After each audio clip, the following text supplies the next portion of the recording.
Opinion from Gateways of Peace to Walls of Drama. Omar Abdullah's descent into symbolic separatism. There are moments in history that reveal not just the condition of society, but the character of its leaders. July 14, 2024, in Srinagar was one such moment. In a scene that rapidly spread across television and social media, Omar Abdullah, the sitting Chief Minister of the Union Territory of Jammu and Kashmir, was seen climbing a wall to enter the so-called Martyrs' Graveyard in Srinagar.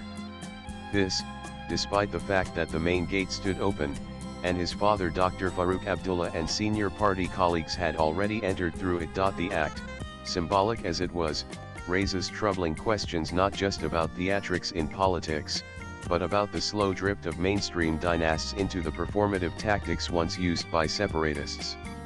This was not just a climb over a wall.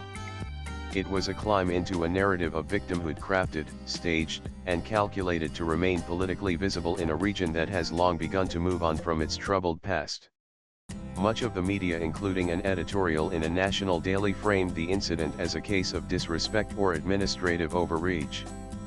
But what truly deserves scrutiny is the intellectual dishonesty at the core of this drama. CCTV footage clearly revealed that no restrictions were placed.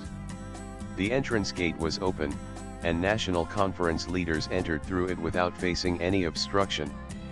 What, on the other hand, justifies the actions of a sitting chief minister climbing a wall like a protester desperate for space? It is safe to assume at this point that the optics are minimal to non-existent in this case, as there indeed wasn't any form of denial. We are witnessing a Kashmir that is gradually turning tranquil in comparison to the suffering of yesteryears.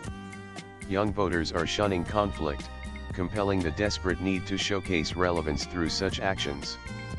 He wasn't blocked by the government.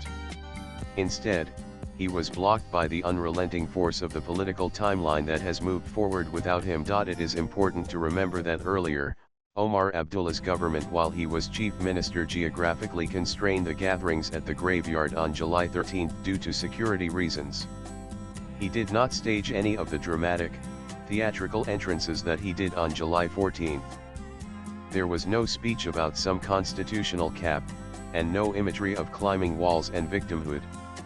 During his chief ministerial term between 2009 and 2014, he seldom exhibited this fervor for this day. He did not bring the day to life with such performative urgency, nor did he, in those years, champion the 1931 uprising solely as a badge of singular nationalist honor. In fact, he had publicly stated that the date had been politicized by separatist groups. But now, stripped of the security blanket of dynastic dominance, he finds it easier to borrow from the separatist playbook the very script that he once criticized.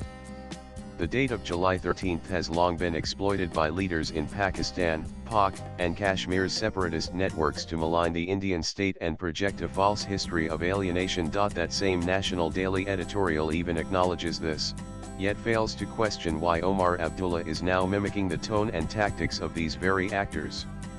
He is no longer opposing them. He is echoing them. And now, when he sees his political space shrinking, when new young leaders are emerging, when villages once linked to militancy are raising the national flag, he is returning to separatist-style politics, dressed in the uniform of democracy. This is not leadership. This is imitation.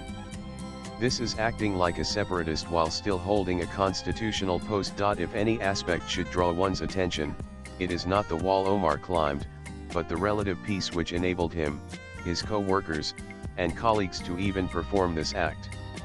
The disengaged irony of senior leader Sakina Itu, sighted on a scooty making her way to the graveyard to partake in the performance, transports one back to an easier Srinagar, without the need for secured convoys and unbothered by fear. This is not a negligible detail. Not long ago, watching Srinagar navigate with such liberty and ease was a far-fetched idea. Officials faced constant threats. Even appointed Malays would travel from one location to another with armed escorts. Now, honorable ministers, as they are termed, confront and mock the very government responsible for their newfound privileges and unprecedented comfort. They roam at will. Who is responsible for this difference? Not the national conference, nor dynastic politics. It is the respectful, firm, balanced, and people-driven approach of Honorable Lieutenant Governor Manoj Sinha, who, since 2020, has transformed Kashmir's social landscape.